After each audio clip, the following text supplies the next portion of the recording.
Hello students, मैं अमन भारती आप सभी का KK ITI के ऑनलाइन क्लासेस में स्वागत करता हूं।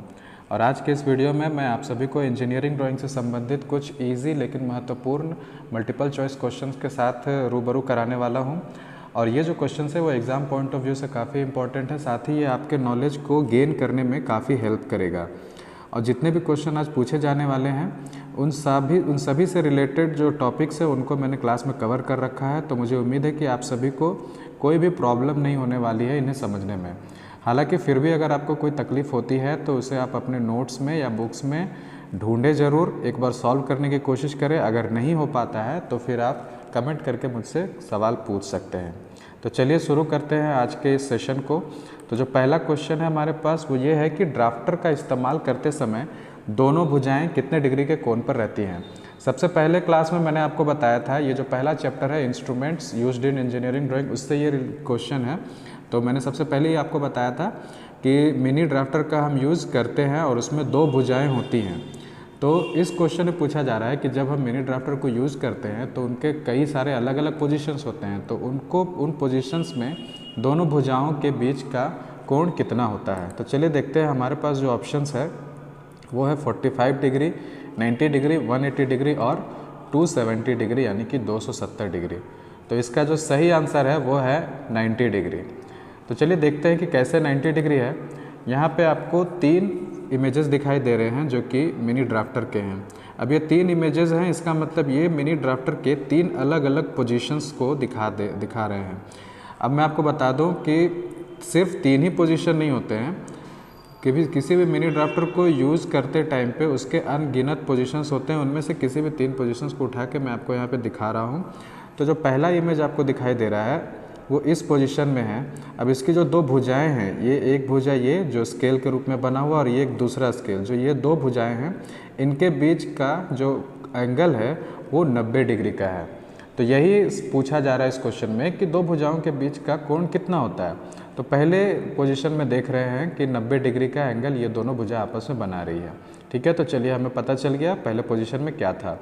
अब दूसरे पोजीशन में अगर हम पहुँचें तो ये कोई और पोजीशन है और इसमें जो दो भुजाएं हैं, एक भुजा ये और एक भुजा ये, इनके बीच का एंगल अभी भी 90 डिग्री ही है। यानी कि दूसरे पोजीशन में भी दोनों भुजाओं का 90 डिग्री का कोण होता है। अब चलिए तीसरे पोजीशन में चलते हैं। तो इस पोजीशन में भी जो ये दो स्केल हैं यानी कि जो दो भुजाएं हैं उनके बीच का कोण नहीं बदला है। इसका मतलब ये है कि जब हम किसी भी मिनी ड्राफ्टर को यूज़ करते हैं तो कोई भी भुजा हो, कोई भी पोजीशन हो, उस पोजीशन में दोनों भुजाओं के बीच का कोण 90 डिग्री ही होता है। यानी कि दोनों स्केल्स के बीच का कोण 90 डिग्री होता है, कभी बदलता नहीं है।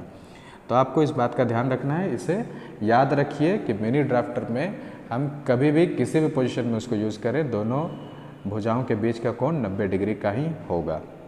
तो चलिए बढ़ते हैं अगले क्वेश्चन की तरफ। और अगला क्वेश्चन है समानांतर यानी कि पैरेलल रेखाएं निम्न में से किसकी मदद से खींची जाती है। पहला चैप्टर का क्वेश्चन है ये। चलिए इस पर ऑप्शंस देखते हैं। तो हमारे पास जो ऑप्शंस है वो है mini drafter, T square, set square या फिर ऑल ऑफ दिस यानी कि ऊपर दिए गए सभी। तो मिनी ड्राफ्टर अभी आपने देखा। टी स्क्वायर के बारे में मैं आपको बता चुका हूँ कि टी स्क्वायर का यूज हम क्यों करते हैं, क्लास में सभी को बताया जा चुका है कि ड्राइंग बोर्ड के जो एबनी वाले पार्ट होते हैं उस पर इसे ड्रैग करके हम पैरेलल लाइंस खींचते हैं। तो देखा मैंने कहा यहाँ पे पैरेलल लाइंस खींचते हैं, इसका मतलब ये है कि टी स्क्वायर से पैरेलल लाइन खींचा जा सकता है। लेकिन अभी जल्दीबाजी में बी को सही आंसर नहीं मान लेना है। अब हम सेट स्क्वायर की तरफ बढ़ते हैं। तो सेट स्क्वायर से आपको पता ही है, मैंने अनगिनत वीडियो बना रखे हैं, उसमें सेट स्क्वायर के हेल्प से आपने पैरेलल लाइन खींचते हुए मुझे देखा है और आप भी पैरेलल लाइंस खींचते हो सेट स्क्वायर के हेल्प से। इसका मतलब ये है कि सेट स्क्वायर के मदद से भी हम पैरेलल लाइन खींच सकते हैं और टी स्क्वायर के मदद से भी हम पैरेलल लाइन खींच सकते हैं। ये सारे आपको क्लास में बताया जा चुके हैं। अब आता है मिनी ड्राफ्टर। तो मिनी ड्राफ्टर से भी पैरेलल लाइन खींचा जा सकता है, लेकिन अगर आपको मान लीजिए इसमें कन्फ्यूजन है कि मिनी ड्राफ्टर से पैरेलल लाइन खींचा जा सकता है या नहीं खींचा जा सकता है, तो चलिए उससे सोचने की ज़रूरत नहीं है।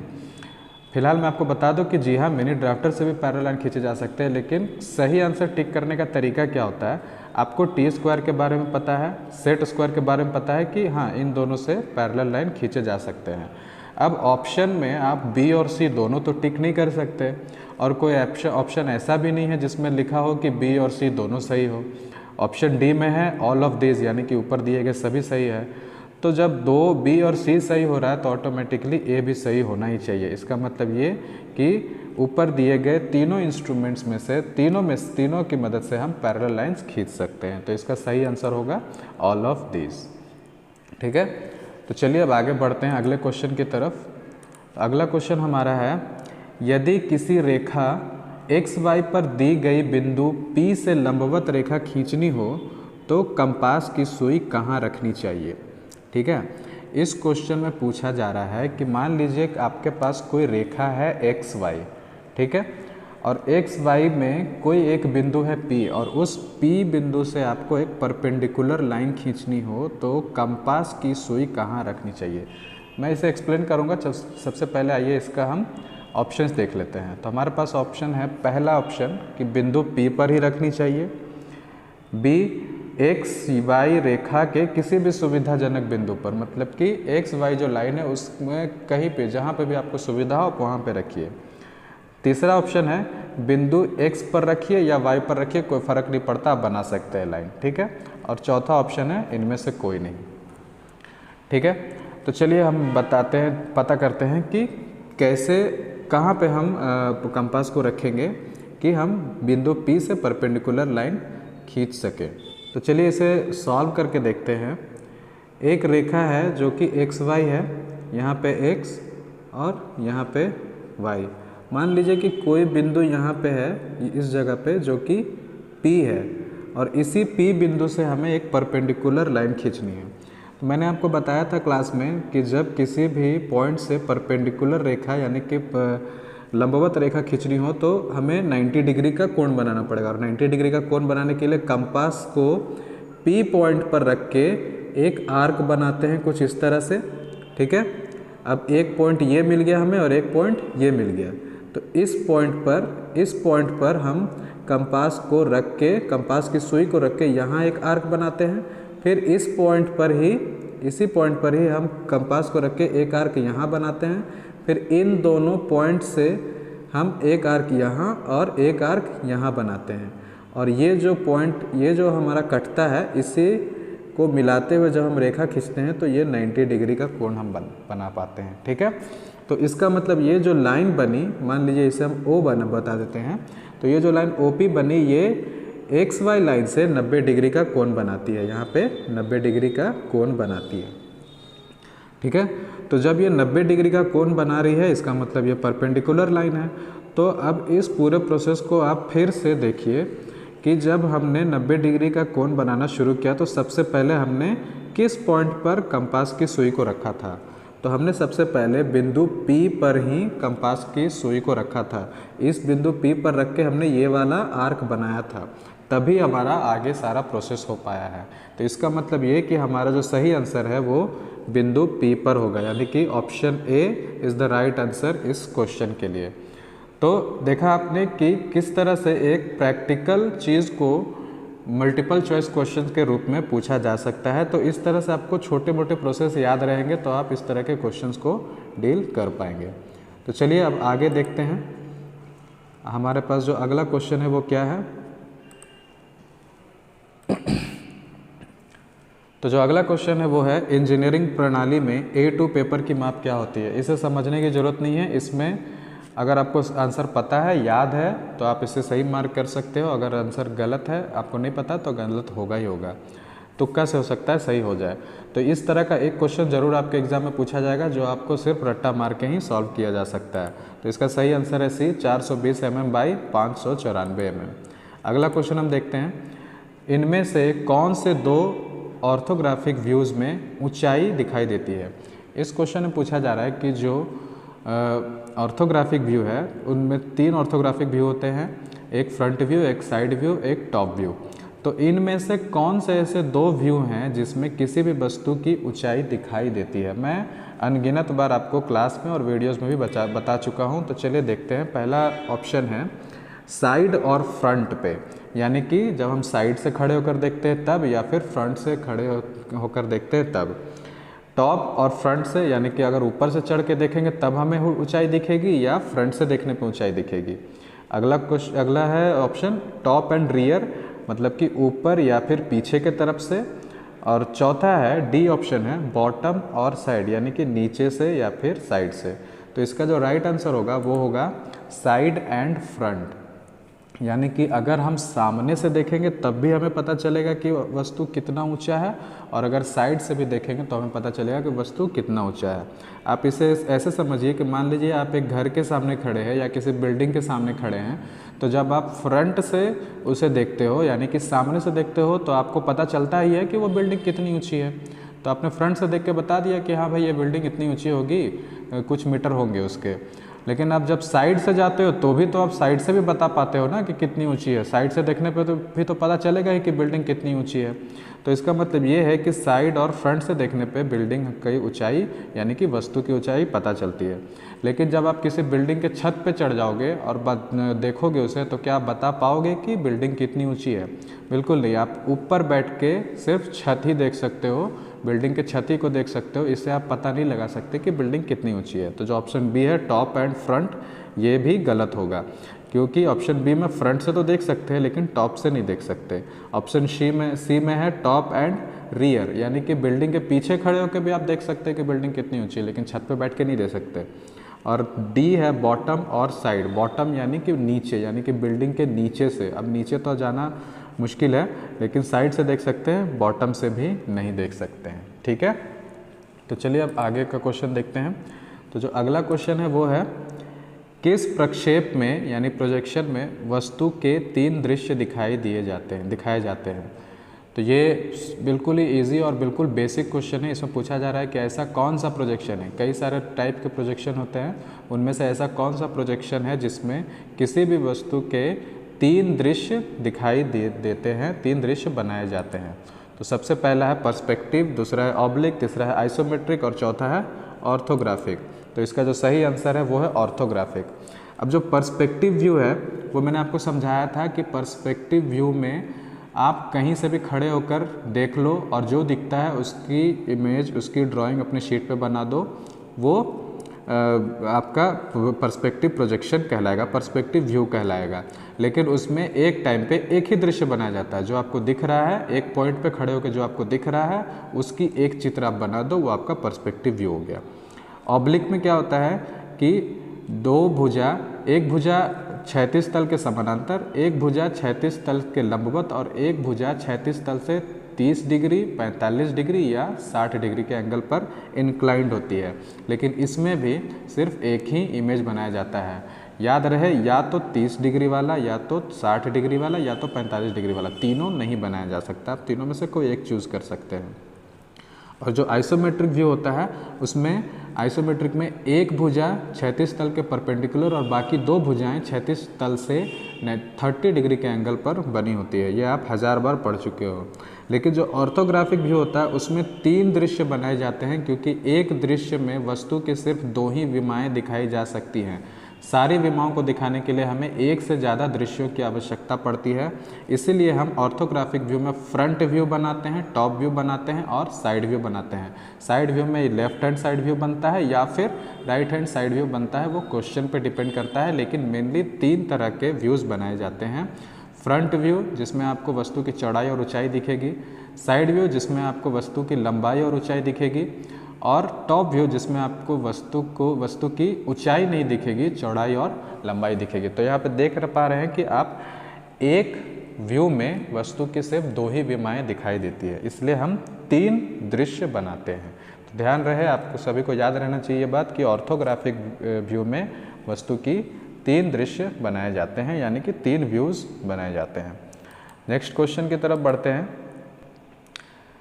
निम्न में से किस दृश्य में किसी वस्तु की तीनों विमाएं एक ही चित्र में दर्शाए जाते हैं? अब ये क्वेश्चन है जो है वो पिछले क्वेश्चन से मिलता जुलता है, ये कन्फ्यूजन क्रिएट कर सकता है।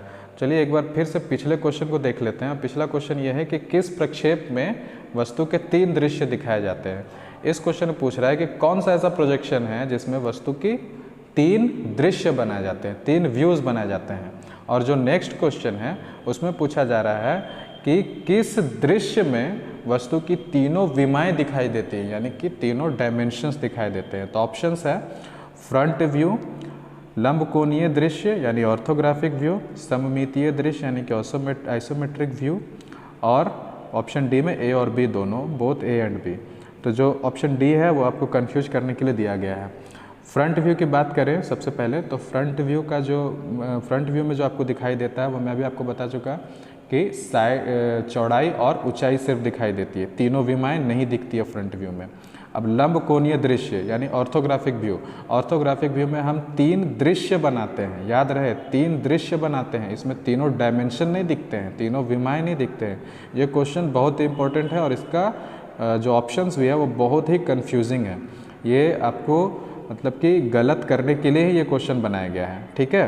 तो बहुत ही बारीकी से इसको ध्यान दें। तो जो लंबकोणीय दृश्य है उसमें तीन दृश्य बनाए जाते हैं, तीन विमाएं नहीं दिखाई जाती हैं।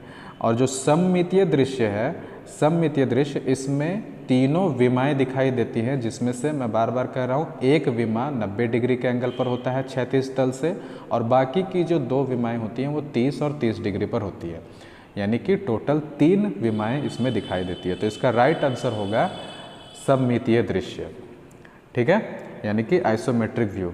तो ध्यान रहे लंबकोणीय दृश्य में तीन दृश्य बनाए जाते हैं और सममितीय दृश्य में तीनों विमाएं दिखाई देती हैं। चलिए बढ़ते हैं अगले क्वेश्चन की तरफ। ये देखिए, पहले ये इमेजेस देख लीजिए, आइसोमेट्रिक व्यू का ये इमेज बना हुआ है। इसमें आपको एक विमा ये दिखाई दे रही है जो 90 डिग्री के एंगल पर है क्षैतिज से, एक विमा ये दिखाई दे रही है जो 30 डिग्री के एंगल पर, और एक विमा यहाँ से ये दिखाई दे रही है जो 30 डिग्री के एंगल पर बनी है सममितीय दृश्य में, ठीक है।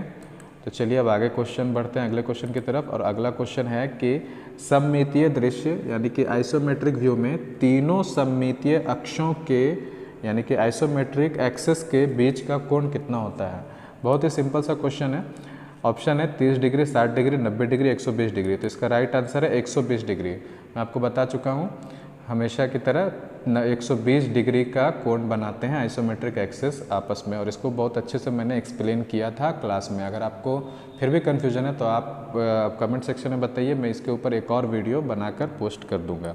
तो ये जो रहा आपको दिखाई दे रहा है आइसोमेट्रिक एक्सिस, एक आइसोमेट्रिक एक्सिस इधर है जो कि x के नाम से जाना जाता है, एक y के नाम से और एक z के नाम से, और तीनों आइसोमेट्रिक एक्सिस के बीच का कोण 120 डिग्री का होता है, यानी कि एक x और y के बीच का कोण 120 डिग्री, y और z के बीच का कोण 120 डिग्री, और x और z के बीच का कोण 120 डिग्री। तो इसी तरह से आइसोमेट्रिक एक्सिस यानी कि सममितीय अक्षों को बनाया जाता है। नेक्स्ट क्वेश्चन की तरफ बढ़ते हैं। डॉटेड लाइन क्या दर्शाता है? बहुत ही सिंपल, बहुत ही बेसिक, लेकिन बहुत ही इंपॉर्टेंट चीज़ है ये कि डॉटेड लाइन क्या दर्शाता है। प्रोजेक्शन में इसका अनगिनत बार यूज हो चुका है। चलिए ऑप्शन देखते हैं। ऑप्शन में है छुपा हुआ भाग यानी कि हिडन पार्ट, एक प्रोजेक्शन लाइन को दर्शाता है, सी एक सेंटर लाइन को दर्शाता है, या डी हैचिंग लाइन को दर्शाता है। तो इसका सही आंसर है छुपे हुए भाग को दर्शाता है।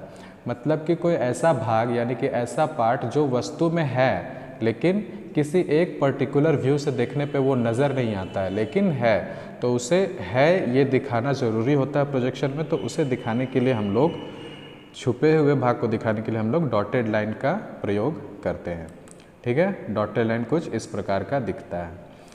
तो चलिए आखिरी क्वेश्चन की तरफ बढ़ते हैं। तो जो आखिरी क्वेश्चन है सबसे सिंपल है, एक पंचभुज रेगुलर पेंटागोन का आंतरिक कोण कितने डिग्री का होता है। अब आप लोग सोच रहे होंगे कि ये क्वेश्चन बड़ा ही ईजी है, लेकिन क्या होता है कि स्टूडेंट्स कई सारे पॉलीगॉन्स रट कर जाते हैं और उसमें से एक पंचभुज आ जाता है और कई सारे एंगल्स के बीच में कन्फ्यूजन होता है और आंसर गलत करके टिक करके आ जाते हैं स्टूडेंट्स। इसीलिए आप इसका ध्यान जरूर रखिए और बढ़िया से इसको समझिएगा। 72 डिग्री, 108 डिग्री, 120 डिग्री, 105 डिग्री, अगर समझ में भी ना आए तो रट लीजिए और पेंटागन का जो फॉर्मूला है, एंगल का फॉर्मूला है, वो याद रखिएगा। तो इसका सही आंसर है 108 डिग्री और ये कुछ इस प्रकार का पेंटागन होता है, ठीक है। और इसके सभी आंतरिक कोण, जो आंतरिक कोण का मतलब क्या होता है, इंटरनल कोण जो अंदर हो, ठीक है, और अंदर कोण 108 डिग्री का होता है। तो इस तरह से आज का MCQ का सेशन यहीं पे समाप्त होता है। अगर इस 10 क्वेश्चन में किसी में भी आपको प्रॉब्लम हो तो आप पहले अपने बुक्स में और अपने नोट्स में ज़रूर छान मारें उस क्वेश्चन को, उसको सॉल्व करने की कोशिश करें। फिर भी अगर नहीं हो पाता है तो कमेंट करके ज़रूर पूछें। वैसे मुझे उम्मीद है कि आप सभी को ये सारे क्वेश्चन समझ में आ गए होंगे, क्योंकि मैंने कई बार क्लासेस में करवा चुके हैं। ठीक है, तो इसी के साथ आज का ये सेशन ख़त्म होता है। वीडियो देखने के लिए धन्यवाद। मिलते हैं आपसे अगले वीडियो में, तब तक के लिए टेक केयर।